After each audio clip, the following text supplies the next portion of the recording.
Good morning, everyone. My name is Cody Eckert. I'm the Director of Global Operations for MUN Impact. Thank you so much for joining us from all corners of the world. Today, we are delighted to host Ms. Sophia Kianni. And I apologize, we had a last minute shakeup with our admin staff, but Miss Kianni, or admin stuff, do we have any last minute announcements before we begin?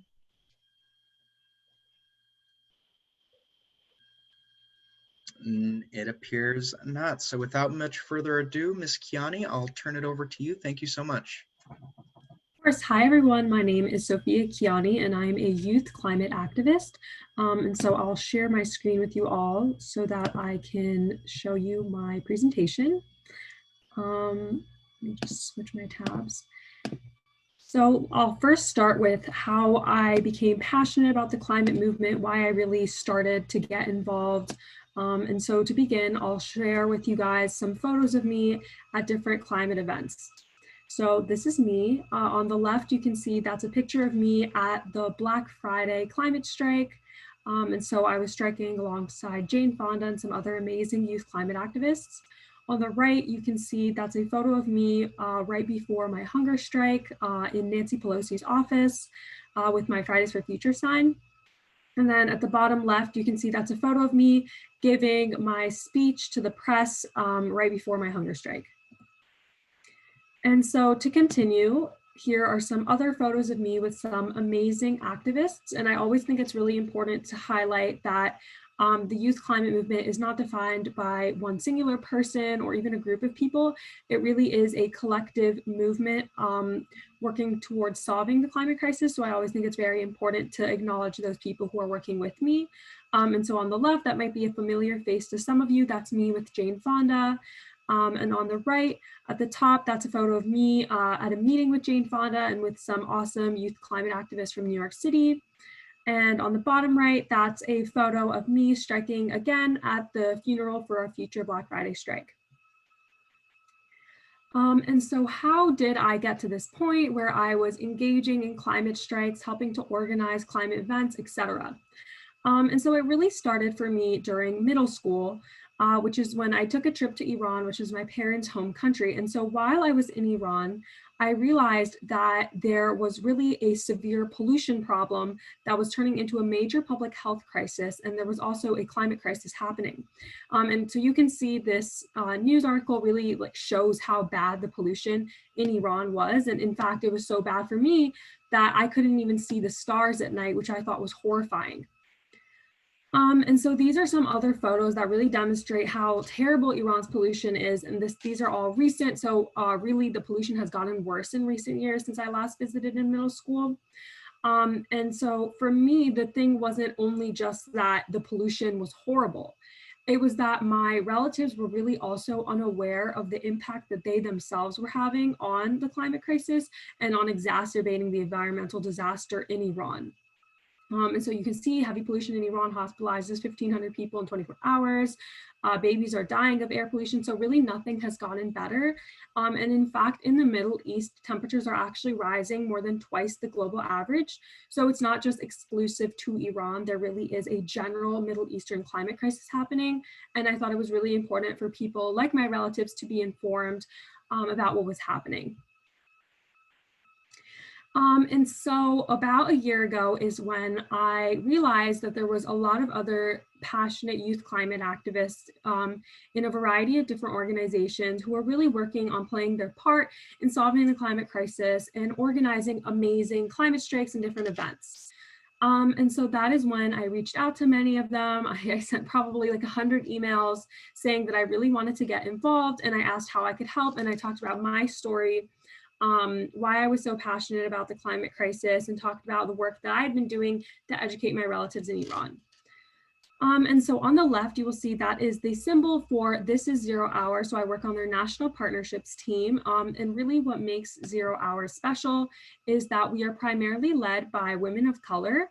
And really what we focus on doing is We want to make sure that youth and people of color and women are really on the front lines of the climate movement, and we organize different workshops, lobbying sessions. And there's a lot that we do. And on the partnerships team, I'm right now working on our national push to get out the vote, especially for climate-friendly candidates.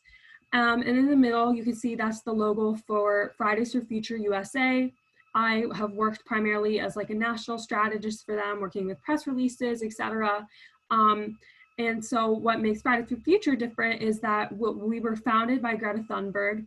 And so we have been striking every single Friday. Right now, we've actually transitioned into a digital strike, which I can talk a little more about later. And so obviously because of COVID. And so, yeah, what makes Fridays for Future different is that we are a movement. So anyone around the world can participate, and you just strike every Friday during your school, during your lunch break, whenever you can, holding up a Fridays for Future sign or a different theme. And so on the right, you can see that's the logo for Extinction Rebellion. So I first got involved with Extinction Rebellion when I went on my hunger strike, I believe in November. And so what makes Extinction Rebellion different is that we really focus on nonviolent civil disobedience. So you might have seen Extinction Rebellion in the news we've had a bunch of really big actions, such as in Times Square. They brought a giant tank and spray painted it like yellow and with the XR symbol. And so they really focus on gaining publicity through these stunts. And by we want to aim to mobilize approximately 2.5% of the population to engage in civil disobedience with us in order to really have an impact and to raise awareness so that our government acts on the climate crisis. And so I've been working with media and strategy and messaging with them. And I also have acted as an international spokesperson. Want to ask something? May I? Yeah, sure, go ahead. So what if during these rebellions we are like by police takes action, like I'm in India, and during rebellions and during protest demonstrations we are often arrested by the police over here. So doesn't that kind of strike a fear in the mind of people who are doing these demonstrations and like prevent them from further doing so? Here basically like school students like me, teenagers, we are very restricted. I mean, we are restricted by our parents, and we are restricted by our by certain rules that we're not allowed to participate in. I think that questions are supposed to be saved until the end. So I'll just, you can ask your question at the end because I will probably be addressing that. And so to continue from where I left off, so I have been working with those 3 environmental movements for the past year. And so about a month ago is when I finally founded my own nonprofit, which is Climate Cardinals. And so we are an international nonprofit that is working to make the climate movement more accessible to those who don't speak English. And so we are translating climate change information into a growing array of languages through our vast network of student translators.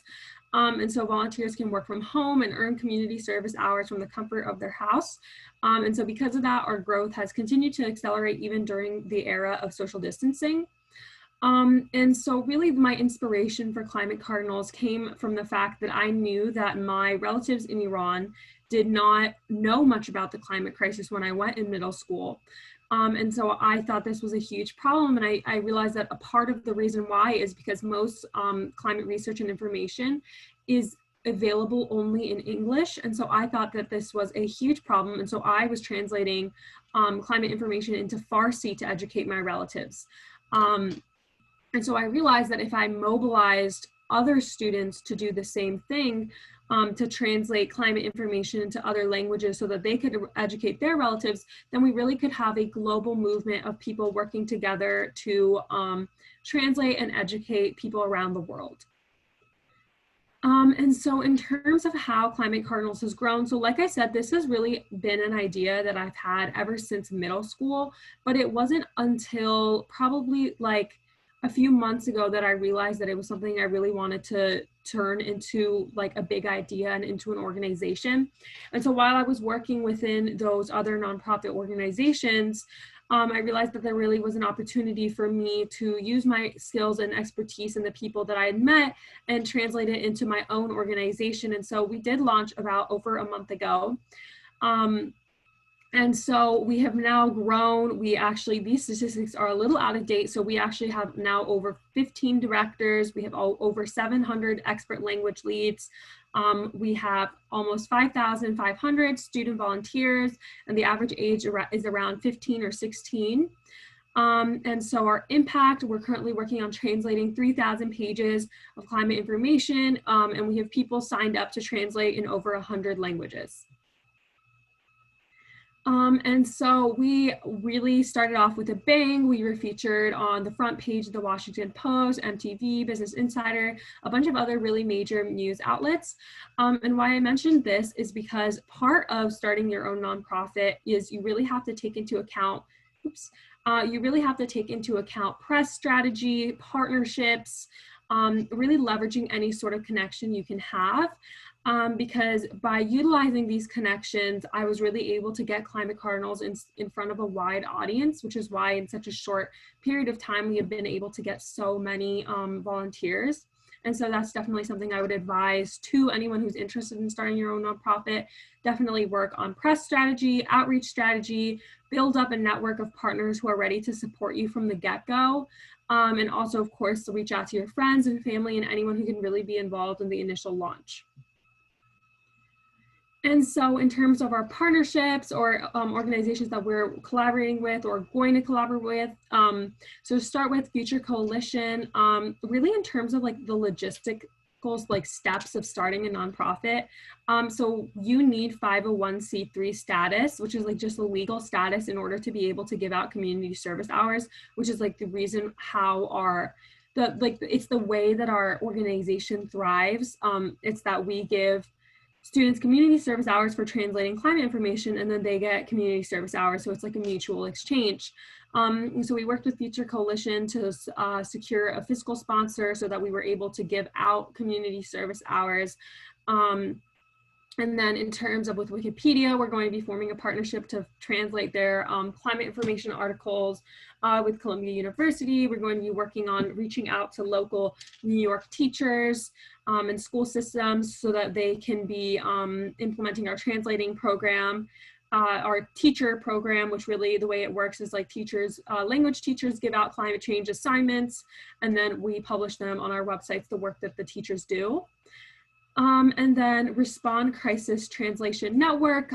So we are working with them. They have professional translators, so they help to proofread our final translations. Like right now, those 3,000 pages of climate information that we have translated, Respond Crisis Translation is going to be working to proofread just so that obviously when the work is being done by student translators, it's not perfect. And so they help give us like that little extra stamp of legitimacy.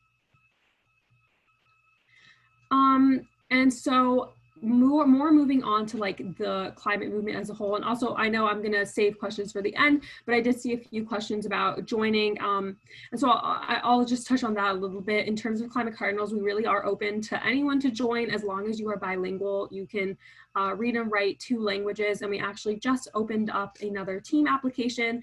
So we realized that some people are not bilingual. Obviously not everyone is bilingual. And so we also have the opportunity for people to earn community service hours by helping to source research that we want to translate. We have a graphic design team, we have a video producing team, we have a partnerships team, we have a lot of different teams. And so we really have built out to become a full-fledged organization. We're going to be transitioning into voting content. We're going to be transitioning into like primarily sourcing information rather than only translating. So there definitely is a lot of room for us to grow, and anyone who's interested can go to climatecardinals.org. And I would definitely encourage you to sign up for our new team member applications because that's primarily going to be what we're recruiting right now. And so I can answer any other questions pertaining to Climate Cardinals more towards the end in terms of like how to sign up, blah, blah, blah, and I can like drop a link in the chat. And so more generally, talking about the youth climate movement. I thought this was a really great explanation by Zero Hour. And so really what it's talking about is, as a movement, we believe that those who are on the front lines of any movement should lead that movement. And so part of what this means is that, like I was saying before, climate change disproportionately affects people of color. And so because of that, we believe that people of color should be on the front lines of the climate movement. And same thing with youth, like youth are going to be disproportionately affected by the climate crisis during their lifetime. And so we should be on the front lines. And then obviously we believe that youth leadership is transformational and visionary. And so youth are more progressive. We have more aggressive demands on the climate crisis. We really want widespread systematic change in a way that many adults do not. And additionally, we also believe that, of course, we will be peaceful and nonviolent. So I know that one of the questions that was really being asked earlier was, like in terms of getting arrested or participating in a protest. So speaking on behalf of like XR, I mean, I have never gotten arrested, and I have never been comfortable in getting arrested, especially because of my parents, because that's something that they're not comfortable with. And so I always express that very clearly, and that's something that nobody has ever had an issue with. They always, like, very clearly before an action, they state whether or not you are willing to go through the risk of getting arrested. If you are not, then there are certain procedures then you have to take, and then if you are willing to get arrested, then there are also like different procedures that you're going to take. And so it's very much about, we call it very much like harnessing your privilege. So like, for example, Jane Fonda can get arrested like as many times as she wants, and that's not going to have a bad impact on her career because she's already such an established like public figure and celebrity. But if I were to get arrested, you know, like as an incoming like college freshman, as a student, as someone who's not in as much as a position of power, it could have very negative effects on my future. So like I said, it's very much about harnessing your position of privilege. So while it might not be a good choice for me or for other students, for other people, it's perfectly fine for them to get arrested, and they're able to raise a lot of awareness and publicity by doing so.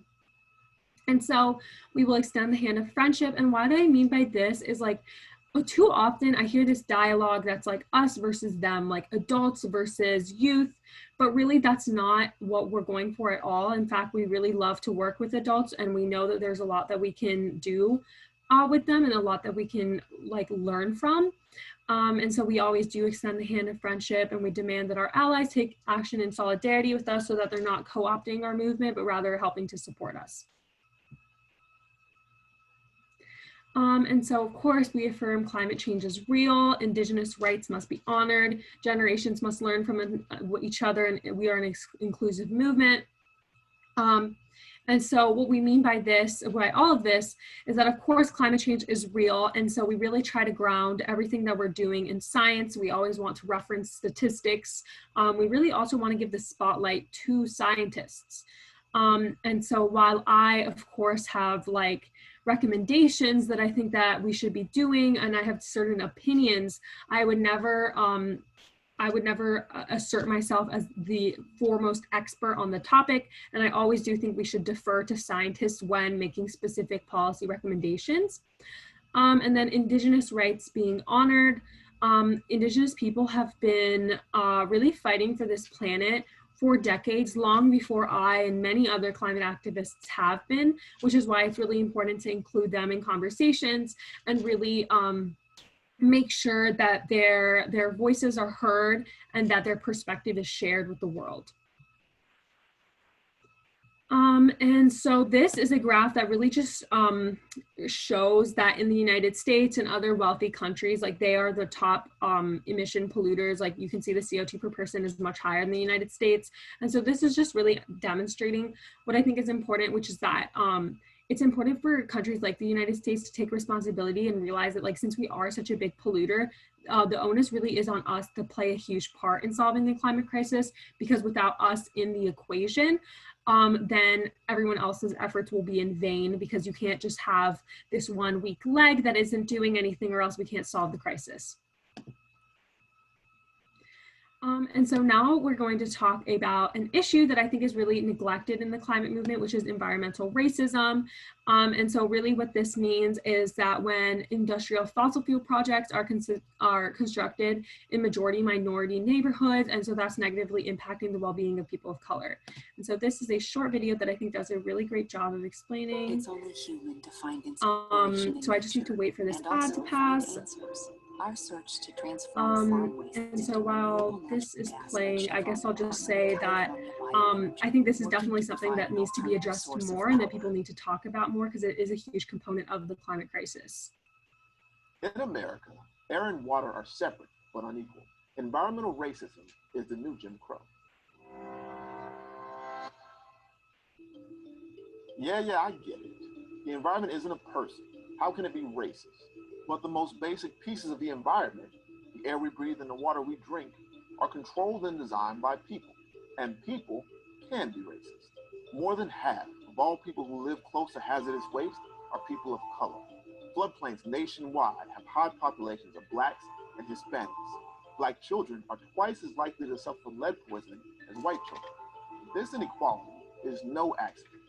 Pollution and the risk of disaster are a sign to Black and brown communities through generations of discrimination and political neglect. Enslaved Africans were commodities partly because their work carried environmental risks that were unacceptable to whites, like exposure to heat, malaria, and mosquitoes. As Jim Crow laws created racial segregation, they also reinforced an environmental system that still disadvantages minorities. It's no wonder that Black and Hispanic children have the highest rates of asthma, or that hurricanes like Katrina, Sandy, and Matthew did their worst damage in communities of color. Rich white neighborhoods can update their water pipes, but not places like Flint. The Jim Crow laws are dead and gone, but the fact that people of color are still more likely to die from environmental causes is no accident.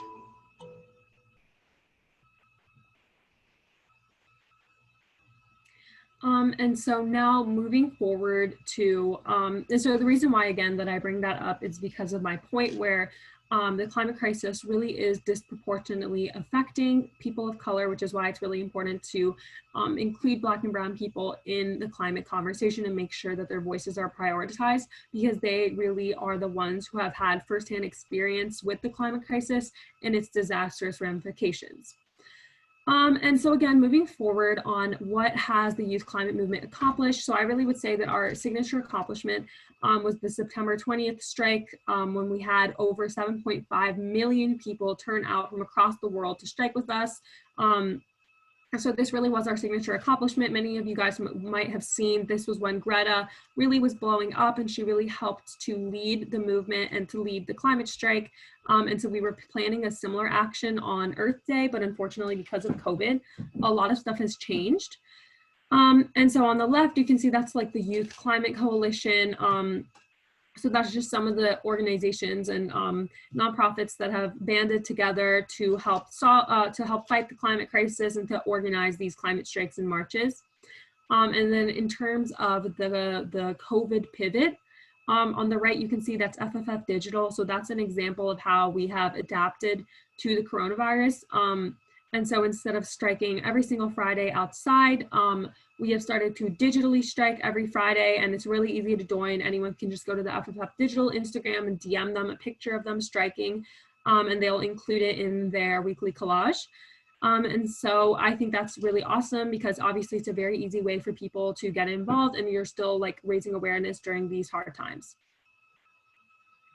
And then moving on to structural changes. So like I said, this is not an exhaustive list, and this is more a recommendation.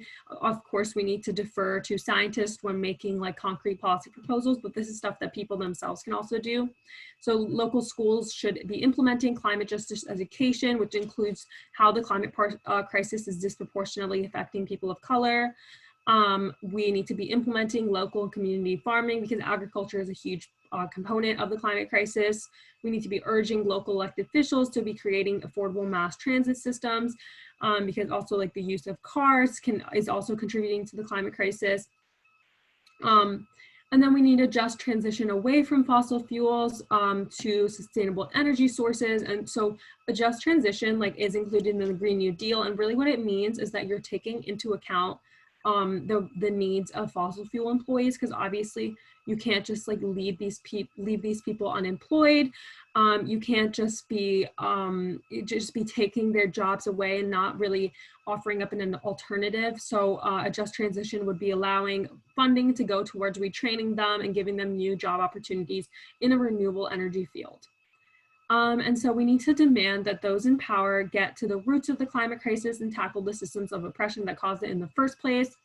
And so for too long, businesses have been prioritizing, I switched that, but profit over planet. So it needs to be planet over profit, obviously, always. And so we really need to make sure that new regulations that we are implementing reflect the realities of our current situation and really acknowledge that we need to be prioritizing our planet and not just letting companies to needlessly pollute. And so what can you specifically do? These are just some recommendations. So you can get your school board to pass a climate resolution. Really what this would entail is a lot of different things. They could be pledging to divest from fossil fuels. They could be pledging to implement climate justice education, etc. You can divest your money, or you can tell your parents to divest their money from national banks to credit unions. You can do your best to support businesses that have divested from fossil fuels because it's very hard, it's costly. They really are making a big sacrifice when they are doing something like that. And so it's always great to support sustainable, eco-conscious businesses. And then you can support local elected officials who believe in climate justice, and also urge your local officials to take the no fossil fuel money pledge.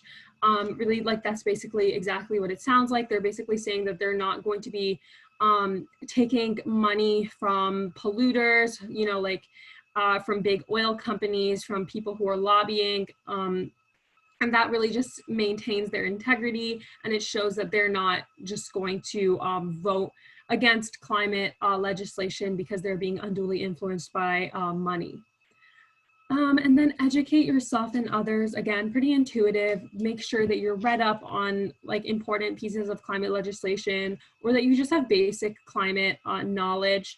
Because if you're trying to educate your relative or someone close to you about the climate crisis, if you don't know specific statistics, if you don't know numbers, if you don't have examples, it will be a lot harder to convince them that your point is legitimate.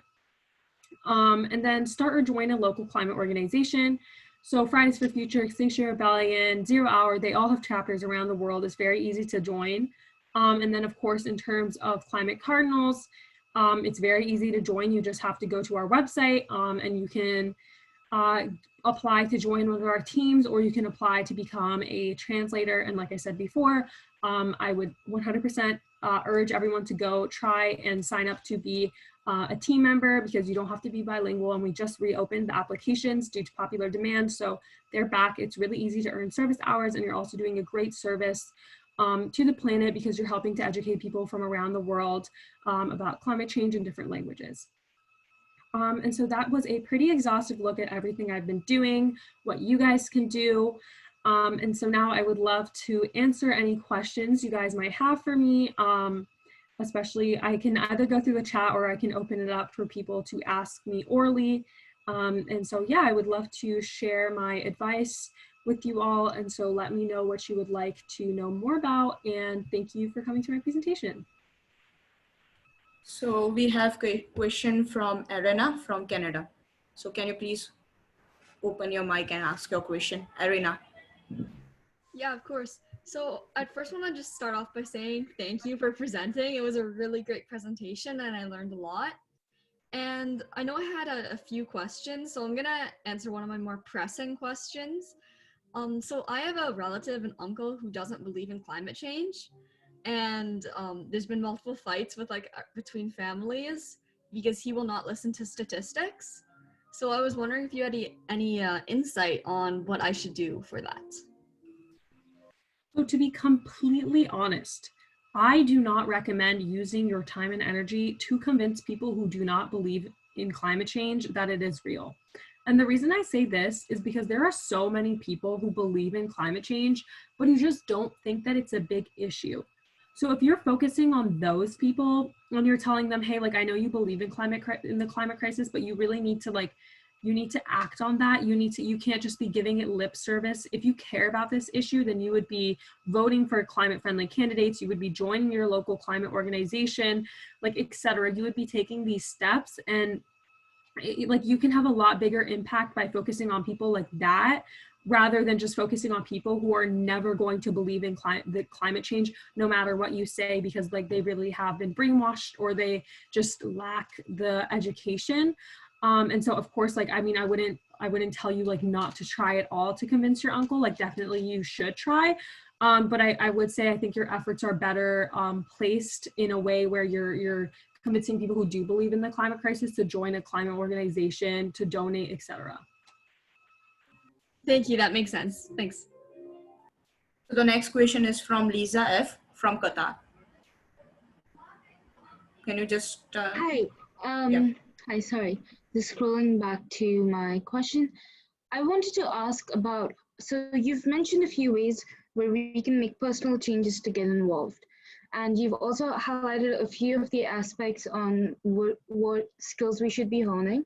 But if you can elaborate a bit more on that, so how can we get more involved? Do we need to develop our marketing skills, or how did you go from just like a middle schooler to someone who started a whole nonprofit organization, not in terms of your actions, but rather the skills that you've developed? The number one skill I would recommend for everyone is honestly just networking. I probably send 20 to 50 emails a week to people I don't know. I always send emails to people. I DM people. I've DM'd people who I never thought in a million years would respond to me, with millions of followers who did respond to me. And so just put yourself out there. If there's a climate organization you want to get involved with, email them. The worst they can do is not respond, but in the best case scenario, and the most likely scenario, is that they will respond, and that they will be very gracious for you for offering your time and your expertise to help them. And always just emphasize how you can add value to different organizations and what makes you different. Cool, thank you so much. Okay, the next question is from Valeria from Costa Rica. Can you just turn on your camera and also the microphone? Thank you. Hi, let me see. Can you see me? Well, I have two important questions. And the first one is like, what do you think is like a key element to combat the climate change and all the environmental problems we're having right now?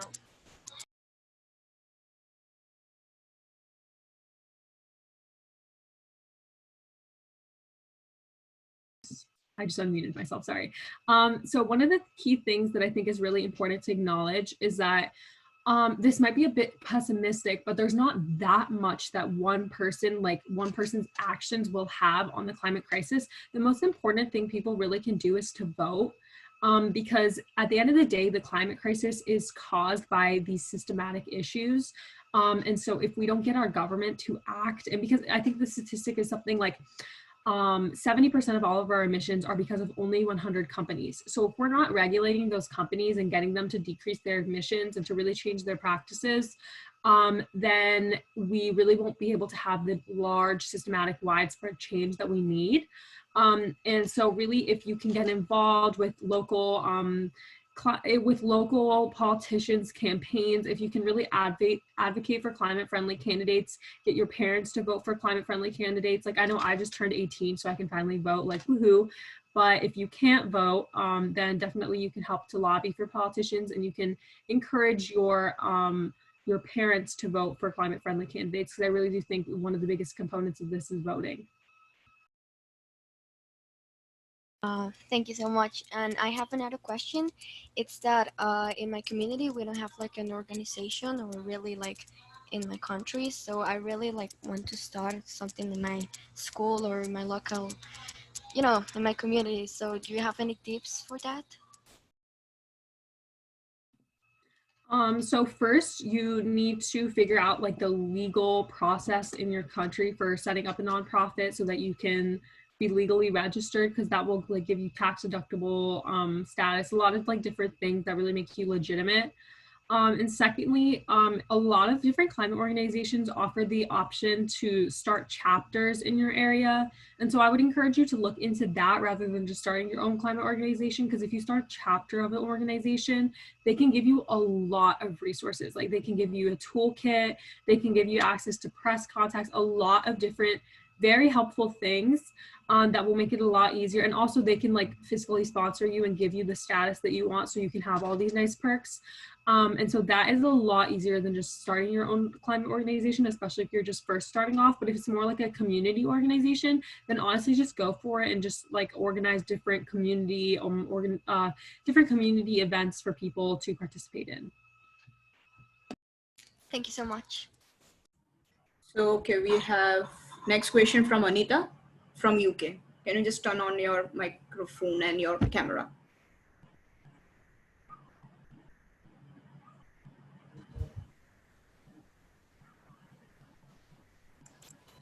Okay, seeing that she is not there, so I'm moving to the next participant, that is Joshua from Ghana.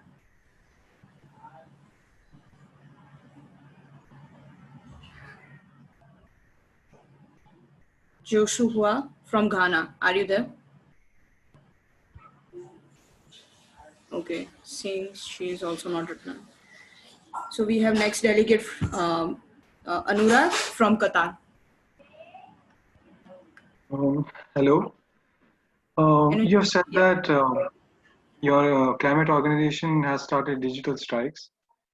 So I wanted to know whether how useful these digital strikes are in communities where people are usually afraid of protesting due to the police or the government. The digital strike is just a great opportunity for people to get involved in the climate movement. Like it's very easy.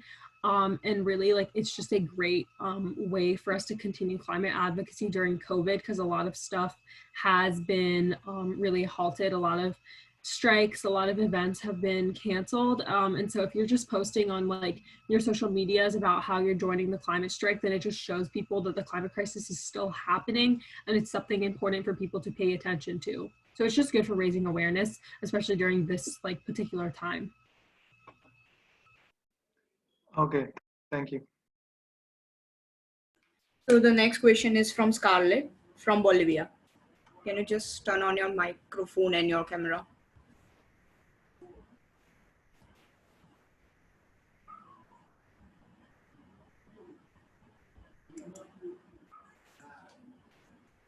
Okay, seems she is not there.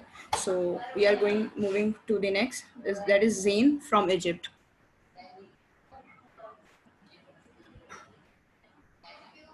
Oh, hi. First off, I wanted to say thank you for your presentation. It was really great, informative, and it really taught me a lot of things.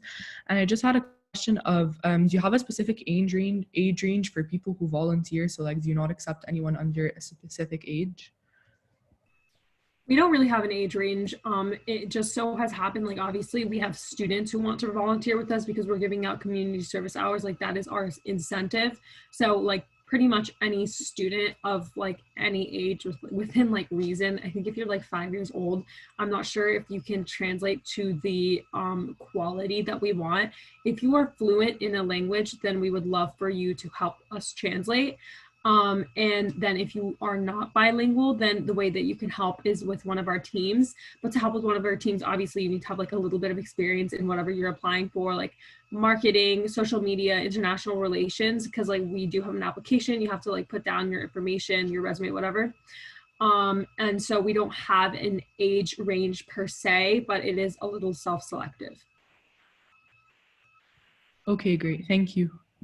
And I'm just going to also add, I know everyone was asking like, how do you join Climate Cardinals? How can you apply? So I dropped the link in the chat so you can see the www.climatecardinals.org/join our team, or just climatecardinals.org in general. And then on our Instagram, which I forgot to link, but I can also link, we usually have reminders about when we reopen applications for different things. We will probably be closing our team application because it's been filling up really fast in like 1 or 2 weeks. But we do periodically open it, so you can usually check our Instagram to see any job openings. And then on my personal Instagram, Sophia Kianni, you can also see that same information, and then also information about the other climate organizations that I'm involved in.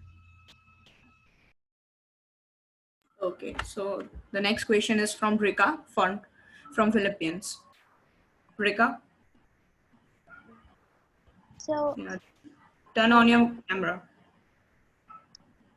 how effective? Don't look at me. How effective are individual lifestyle changes compared to wide-scale policy changes made by big corporations in combating climate change? Well, it is never ineffective to act on a small local basis. Like that's never something I would say. Like every single action is important and every single action matters. Just because when you're raising awareness, especially like on a smaller scale in your community, you never know who could be in a position of power. So when you are educating like everyone around you, if that person is ever, like in a position of power in a company, they can implement more sustainable practices. If they end up becoming a politician, then they can advocate for climate legislation. So it's always very effective to organize on a small grassroots level.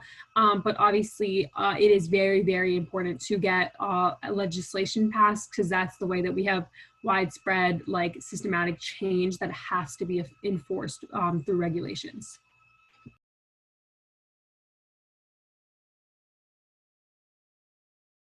Okay, moving to next. Umayama from Press. Really nice presentation. Thank you very much. I learned a lot. I have a question. So what is the hardest thing in your opinion of running an environmental organization, and how have you tried to overcome the hardest thing in your opinion?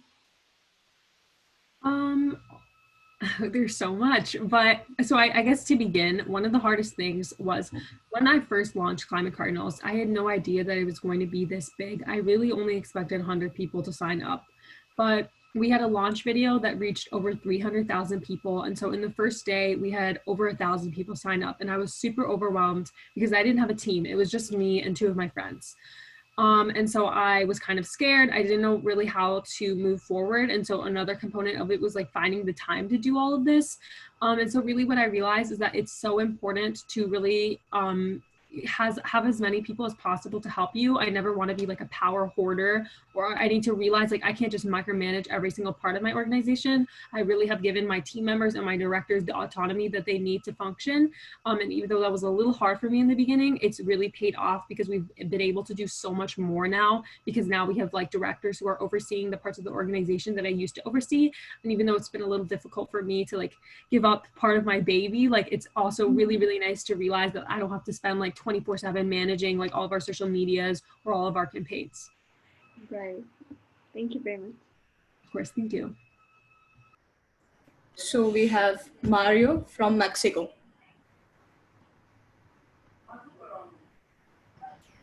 Thanks. My question would be, what did encourage you to join in this kind of activities, and how you can share that kind of encouragement to have kids and teenagers to come up to the cause? So like I said, really the encouragement for me was I really wanted to educate my relatives. I was able to educate my relatives, and seeing them learn about the climate crisis and really understand how important it was all the encouragement that I needed to realize that I was really having an impact. Thank you. So we have last, that is Joshua from Ghana.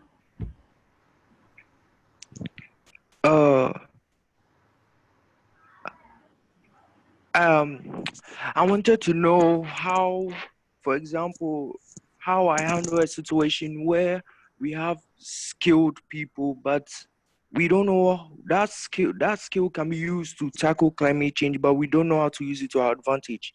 How do I handle a situation like that? That's a really, really great question. And so what I really would say is that I think that it's really important for people to realize how intersectional the climate crisis is. It really intersects with like so many different sectors of our economy, so many different jobs. And so even if you're not intending on majoring in environmental science, for example, if you're majoring in business, you can undergo like sustainable ventures. You can really be investing your money in sustainable businesses. If you're like in music, you can try to donate part of your proceeds to a climate change organization. There's just so many different ways people can use their skills. So even if you're not specifically in a climate change field, you can make it a climate change field. Okay, thank you very much. So now we have completed with the question and answers session. Yep.